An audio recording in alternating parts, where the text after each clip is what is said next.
কিসের জন্য? একটা ভিডিও বানানো ছিল। তো ভিডিও বানাবি বানা, আমার অ্যাড দেওয়ার কি দরকার?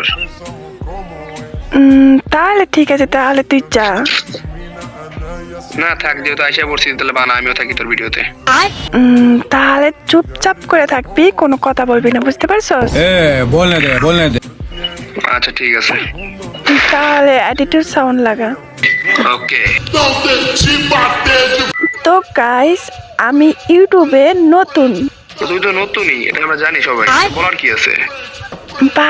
বললাম না আমি ভিডিও বানাইতেছি, তা মাঝখানে বলার কোনো কারণ ও আছে? আচ্ছা আচ্ছা আচ্ছা আচ্ছা, ঠিক আছে ঠিক আছে, বানা বানা বানা।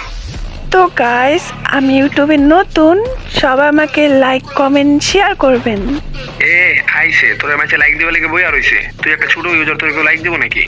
सही लेंगे थोड़ा सा তুই দেখিস এই ভিডিওর মধ্যে 10,000 লাইক উঠবে। भाई यहाँ पे क्या हो रहा भाई? আজ উঠবো নাকি? তুই তো ছোট ইউজার, তোর তো কেউ লাইকই করবে না। তো কি হয়েছে, ছোট হয়েছে দেখে কি লাইক দিয়ে উঠবে না? দেখবি উঠবে। আচ্ছা যা, যদি তোর এই ভিডিওতে 10,000 লাইক পড়ে তাহলে তোর যে কোনো 5 জন সাবস্ক্রাইবারকে আমি 5টা উইকলি মেরে দিব। তো আমার ভালোবাসার মানুষগুলা, তোমরা তো শুনলা যে 5 জন কাকে 5টা উইকলি মেরে দিবে, সেজন্য তোমরা বেশি বেশি করে শেয়ার, লাইক, তারপরে আমার চ্যানেলটা সাবস্ক্রাইব করবে, ঠিক আছে?